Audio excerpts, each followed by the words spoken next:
नमो मच्छायानम् नमो लोय सबसाहूणम् ऐसो पंचनमुक्तारो सर्वपापप्रणाशनो मंगलानं च सर्वेसिं परमं वै मंगलम्।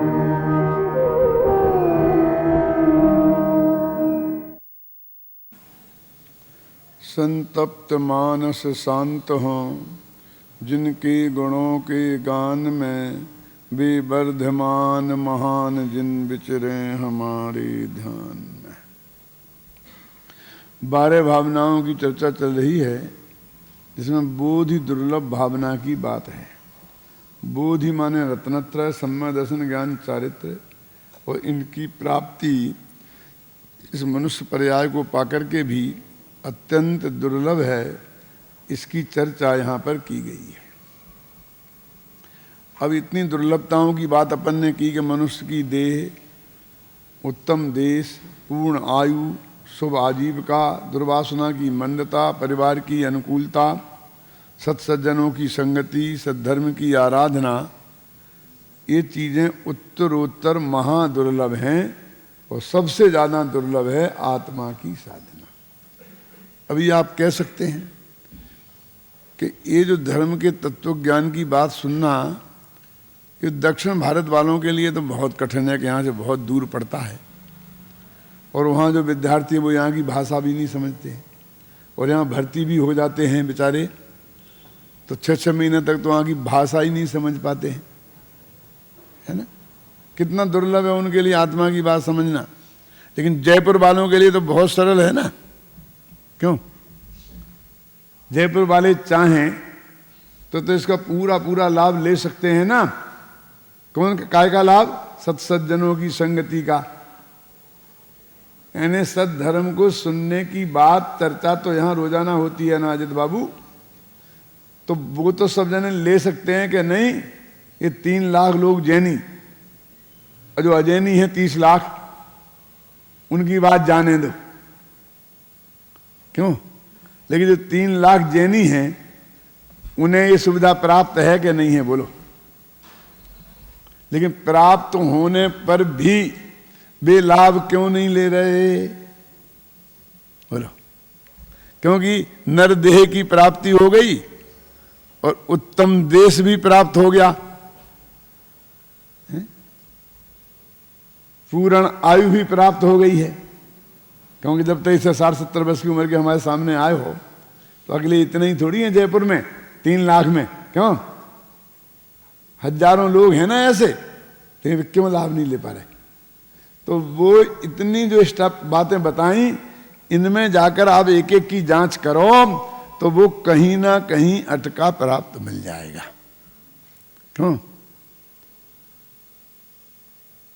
वो कोई ऐसी आजीविका में फंस गया है, ख्याल में आए ना, जो उसके कुल में, उसके धर्म में वो करने योग्य ही नहीं थी, या वो वासना की मंदता की वजह से सुबह से लेकर शाम तक धंधे ही पानी में लगा रहता है और उसे आत्मा की बात सुनने की फुर्सत ही नहीं है। थोड़ी आप कल्पना करके देखो ना कि आज गुरुदेव श्री नहीं है तो उनकी बात अपन को सुनना कितना मुश्किल हो गया है। और भी हमारे संत हैं, क्यों, जो आज हमारे बीच में नहीं हैं, तो उनकी बात सुनना समझना हमारे लिए कितना कठिन हो गया। कल हम भी नहीं होंगे ना, तो उसके बाद ये तत्व ज्ञान की चर्चा हमारे लिए कितनी असंभव हो जाएगी। तो वो जो हम कहते हैं 3 लाख लोग कहते भैया तुम तो वहीं रहते हो, तुम तो महाभाग्यशाली हो कि वो जयपुर में रहते हो, तो तुम्हें तो बहुत बढ़िया लाभ मिलता होगा। एक दफे की सही घटना है कि मैं तारंगा में प्रवचन, तीर्थ क्षेत्र में तारंगा गुजरात में, तो वहां प्रवचन कर रहा था मैं। शिक्षक विधान किसी गुजराती भाई ने कराया था, मैं वहां प्रवचन कर रहा था। बसंत भाई दोषी है ना, उनके जो बहनों ही थे, उनने शिक्षक विधान वहां किया था। अब मैं वहां प्रवचन करने के लिए गया था। जयपुर की एक बस गई, वो उधर की थी, त्रिपोलिया के उधर के आसपास की। वहां पर कोई अनाज की मंडी है ना, कहाँ, चांदपोल में कहीं, वहां के व्यापारियों की एक बस थी और वो यात्रियों की आई और वो मेरे सब प्रवचन में बैठ गए। उन्हें बहुत अच्छा प्रवचन लगा। तो उनने वहां से लोगों से पूछा, उन गुजरातियों से, कि ये पंडित कौन से हैं, कहाँ के पंडित हैं, बहुत अच्छा व्याख्यान देते हैं। तो उन्होंने कहा तुम कहाँ से आए होगे? हमारी जयपुर की बस आई है, हम जयपुर के व्यापारी हैं। कि ये पंडित भी जयपुर के हैं, तुम इन्हें नहीं जानते? कि नहीं। हमसे बोला कि पंडित जी तुम्हारी जयपुर वालों की बस आई। मैं हम तो नहीं देखा है ना कभी। बोलो, वो जयपुर वालों ने हमें तारंगा में सुना और जयपुर में नहीं सुना। जयपुर में हम रोजाना सुनाते हैं। बोलो क्या करें? ऐसे सैकड़ों लोग हैं कि जो हिंदुस्तानी हैं और जिनने हमें अमेरिका में सुना, हिंदुस्तान में नहीं सुना, जयपुर के। और हमारे पड़ोस में बापू नगर के, वो बापू नगर वालों ने बापू नगर में नहीं सुना हमें, और अमेरिका में जाकर के सुना, क्योंकि वहां उनके बेटे रहते हैं। उनके बेटे के पास गए थे, वहां हम प्रवचन कर रहे थे मंदिर में, तो बेटा बहू आते थे, साथ में बुढ़ा बुढ़ी भी आ गए। उनने हमारा प्रवचन वहां सुन लिया। मैं अजमेर के, यहाँ के सबके बता सकता हूं, नाम गिना सकता हूं, लेकिन यहां नहीं आए, उनने कभी नहीं सुना, लेकिन अमेरिका में उन्होंने सुना। बोलो, तो अभी आप ये समझ लीजिए कि कितना दुर्लभ है। आप लोग दक्षिण भारत के इतनी दूर दूर के, और आपके लिए इतना सुलभ है कि 5 साल तक आपको बहुत चांस मिलते हैं ना सुनने के, और आप टकटकी लगाकर सुनते हैं। और इसी जयपुर में बैठे हुए पड़ोस में रहने वाले हजारों लोग हैं, क्यों? और उन्होंने कभी आकर के नहीं सुना, या तो खुद ही दुर्बुद्धि आ गई तो नहीं सुना, या किसी ने प्रतिज्ञा दिला दी कि कहां इस चक्कर में पड़ते हो, हैं तुम क्यों इस खतरनाक जगह जाते हो? हैं सबसे ज्यादा खतरनाक जगह यही दिखी। क्या गजब हो गया है कि बच्चे सिनेमा में जाते हैं तो किसी को कोई खतरा नहीं लगता है, टीवी पे बैठे रहते हैं तो किसी को कोई खतरा नहीं लगता है, और वीतराग विज्ञान पाठशाला में पढ़ने जाएं तो खतरा लगता है। अमिताभ बच्चन का कमर मटकाते हुए नाच देखें तो किसी को खतरा नहीं लगता है, और पंडित हुकुमचंद का भाषण सुनने में खतरा लगता है। क्या है? एक है क्या? तो इसलिए कहते हैं सबसे बड़ी बात यह है कि ये जिसके भाग्य में नहीं हो, तो इतने सुंदर अवसर को भी वो ऐसे ही गंवा देता है। तो कहां ना कहां अटका है कि वो दुर्वासना में अटका है, या परिवार की अनुकूलता नहीं है। ख्याल में आए ना? यानी कहीं ना कहीं बुद्धि का विपर्यास उसके अंदर लगा हुआ है, और जरा सी बात में वो अटक जाता है। इसलिए कहते हैं सद्धर्म की जो आराधना है ये उत्तरोत्तर महादुर्लभ। क्या है? आत्मा की साधना, अपने आत्मा को जानना, पहचानना, उसका ध्यान करना, इसका नाम है आत्मा की साधना। एक निरंतर आगे आगे चल करके महादुर्लभ है। एक दफे किसी के भाग्य में उसे आत्मा की साधना की अवसर प्राप्त हो गया तो समझ लेना उस जैसा भाग्यशाली इस जगत में कोई दूसरा नहीं है। ये तो एक एंगल हुआ। कहां तक की बात हुई? पहली बात हुई थी निगोद से निकलकर मनुष्य गति तक आए हम। अब दूसरी बात हुई कि मनुष्य गति में आ गए लेकिन आत्मा की आराधना नहीं की। ख्याल में आई ना? तो वहां तक की दुर्लभता की बात है कि साहब हम तो बड़े भाग्यवान हैं कि हमें आपकी बात सुनने को मिलती है, समझने को मिलती है। क्यों? हम तो बड़े भाग्यवान हैं। लेकिन ये कहते हैं भाई साहब कि तुम इतने बड़े भाग्यवान हो और फिर भी आत्मा की साधना नहीं करते हो, इससे बड़ा अभागापन और क्या होगा? सुनो क्या कहा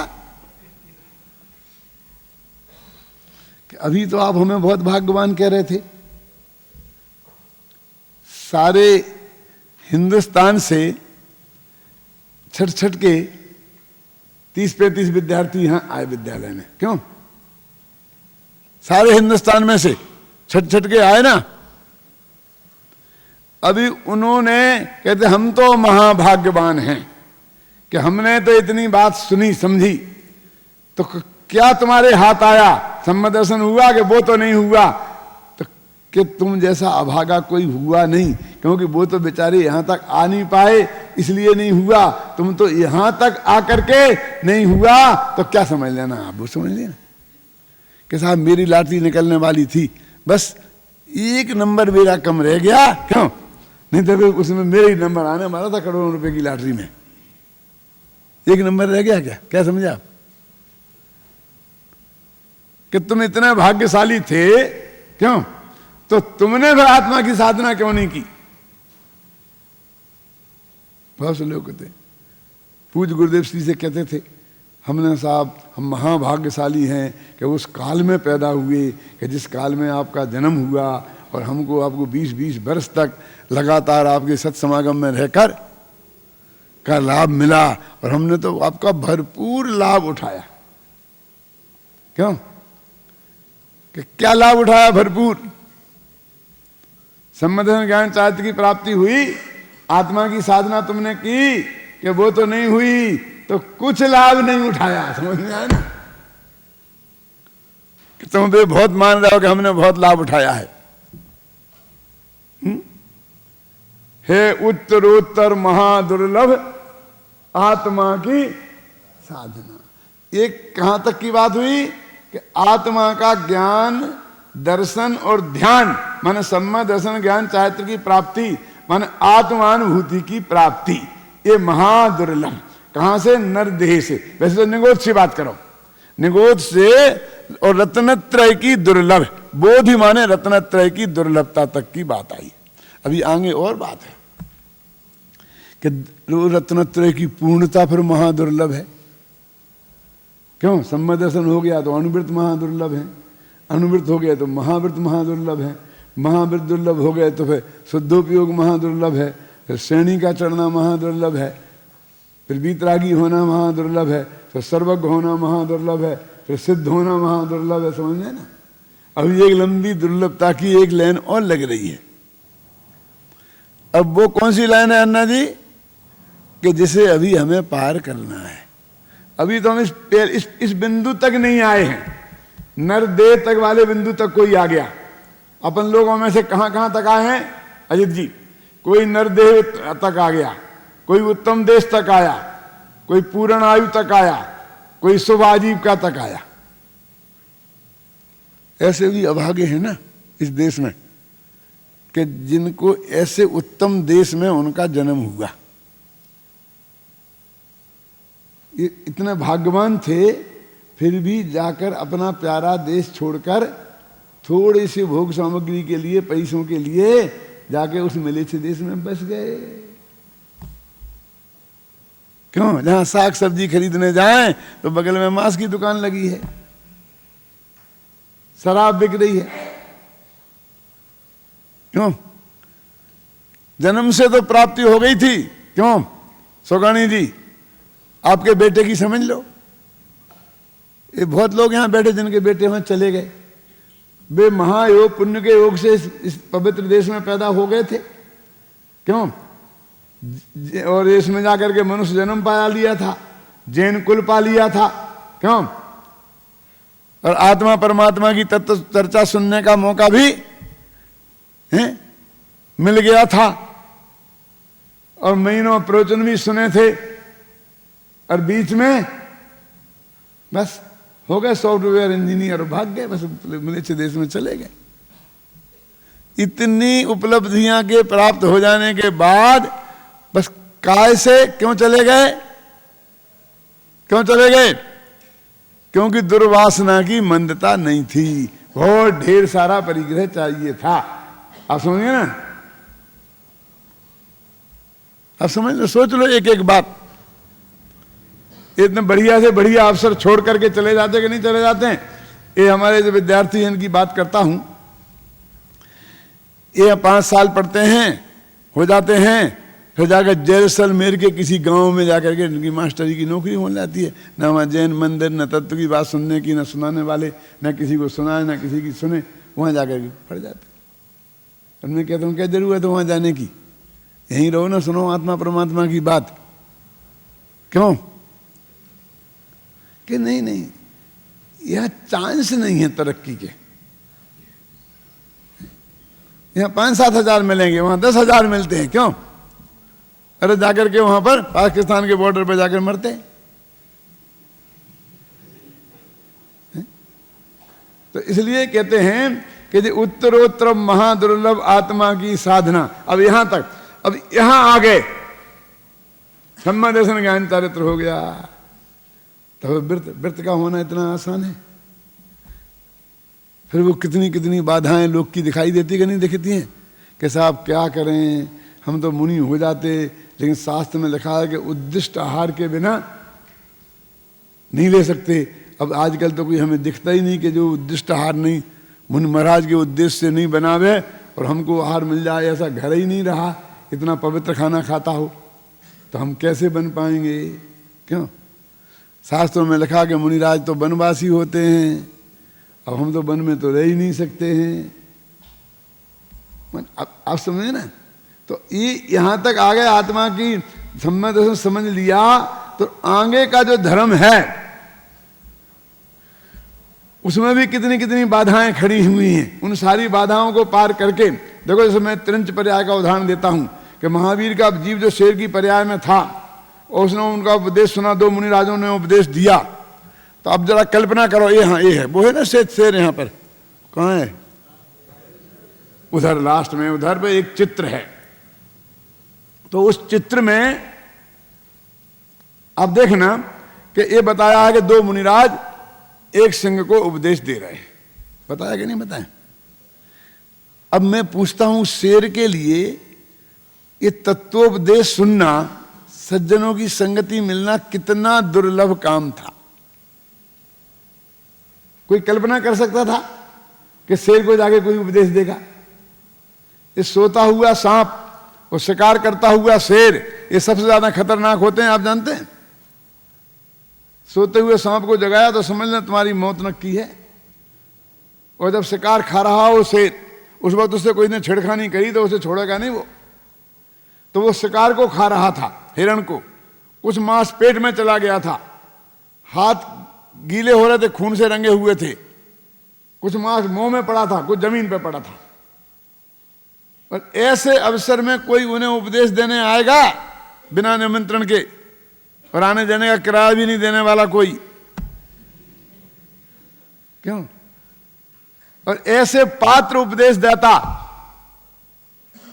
ये कितना रेयर केस है, कितना बड़ा सौभाग्य है उस शेर का कि उसको उस पर्याय में भी ऐसे सज्जनों की संगति मिल गई और सदुपदेश की प्राप्ति हो गई। अब देखिए, और उसने सम्मा दर्शन की प्राप्ति कर ली। यहां तक शास्त्र में आता कि नहीं आता? अब यहां से मैं जो बात आपको उदाहरण दे रहा हूं कि इसके बाद भी कोई रास्ता इतना आसान नहीं है कि शेर ने अणुविद धारण कर लिए। अब शेर की पर्याय में अणुविद धारण कर लिए, मांस मदिरा का त्याग कर दिया, क्यों? अनछने पानी का त्याग कर दिया।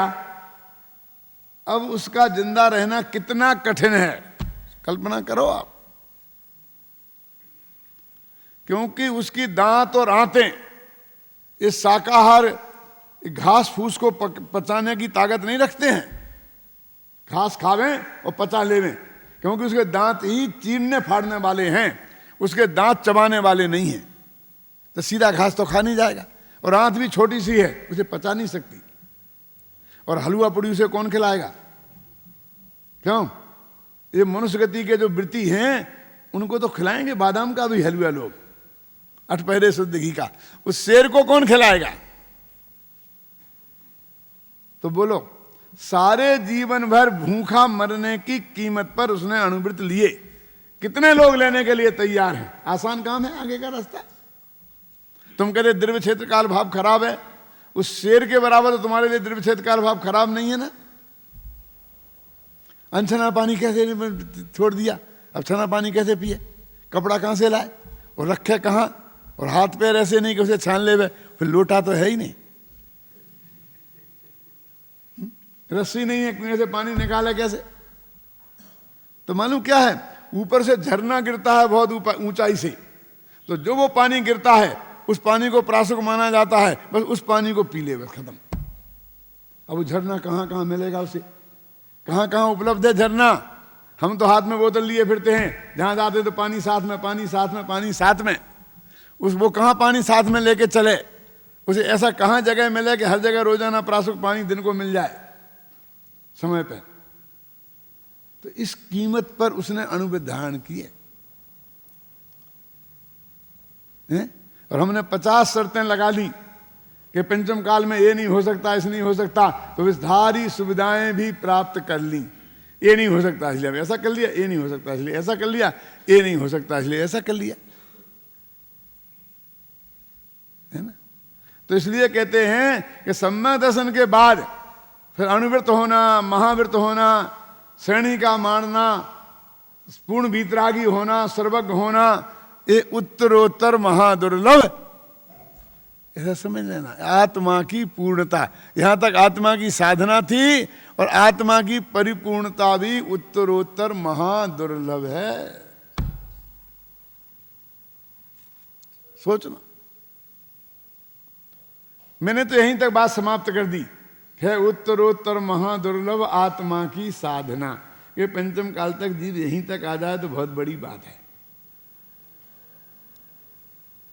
और मेरी हैसियत भी क्या है, ये तो कोई महान संत लिखें, इसके आगे की बात है। जिस चोटी को अभी अपन ने ही नहीं छुआ है, अपन अब उसकी बात क्या करें, हम तो उसकी भावना ही व्यक्त कर सकते हैं ना। लेकिन ये मनुष्य देह हमने प्राप्त कर ली, नर देह, यहां शुरू हुई बात। तो ये आत्मा की साधना तक, ये पंक्ति को नवोकार मंत्र जैसी बोलने लायक है दिन में 3 बार। कौन सी? कि नर देह से लेकर आत्मा की साधना तक इतना काम यदि हमने कर लिया तो हम समझ लो इस भव का काम हमारा हो गया। तो कौन कौन सी चीजें रह गई, ध्यान से कर लो इस बात को एक दफे, जिससे कि हमें मतलब इस मनुष्य भव में हमारा कितना उद्देश्य पूरा हो जाए। कि नर देह तो मिल गई, उत्तम देश तो मिल गया, पूर्ण आयु तो मिल गई, इसमें तो हमें कुछ करना नहीं है। अब यहां से हम शुभ आजीविका, आजीविका को तो हम शुभ रख सकते हैं। कैसे रख सकते हैं? कि एक जगह हमें सूरदास, तुलसीदास अथवा कोई और श्रृंगार रस की जो कविताएं हैं वो पढ़ाने की नौकरी मिल रही है, और एक जगह हमें समय सार और अध्यात्म की पढ़ाने की नौकरी मिल रही है। लेकिन वो जो श्रृंगार की कविताएं पढ़ाने की नौकरी मिल रही है वहाँ 25,000 मिलते हैं और यहाँ 20,000 मिलते हैं, बोलो 10,000 मिलते हैं। तब अब तो हम सिलेक्शन कर सकते हैं ना, क्यों अन्ना जी? मैं आपसे कोई बातें नहीं कह रहा हूं। जब मैंने गवर्नमेंट सर्विस छोड़ी और इस काम को अपनाया तो मेरे सारे लोग, अनुकूल लोगों ने जो मेरे नजदीक थे, सख्त विरोध किया कि तुम क्या, मैं क्या बोलूं, क्या कहा कि महान गलती कर रहे हो। ये तो कहें क्या बेवकूफ़ी कर रहे हो, ऐसी तो मैं कह नहीं सकता हूं कि क्या गलती कर रहे हो। लोग जिस नौकरी के लिए तरसते हैं, बड़ी मुश्किल से लाते हैं, लाखों रुपए की घूस दे के प्राप्त करते हैं, उसे तुम ऐसा छोड़ रहे हो, ऐसा छोड़ रहे हो तुम, जो महादुर्लभ है वो, और तुम इसमें फिर आ रहे बनियों की नौकरी में। क्या बात करते हो तुम मैं क्या छोड़ रहा हूं और क्या करने जा रहा हूं, तुम्हें पता नहीं है कि क्या, कि मैं शकुंतला की कमर जिंदगी भर नापते नहीं रहना चाहता हूं।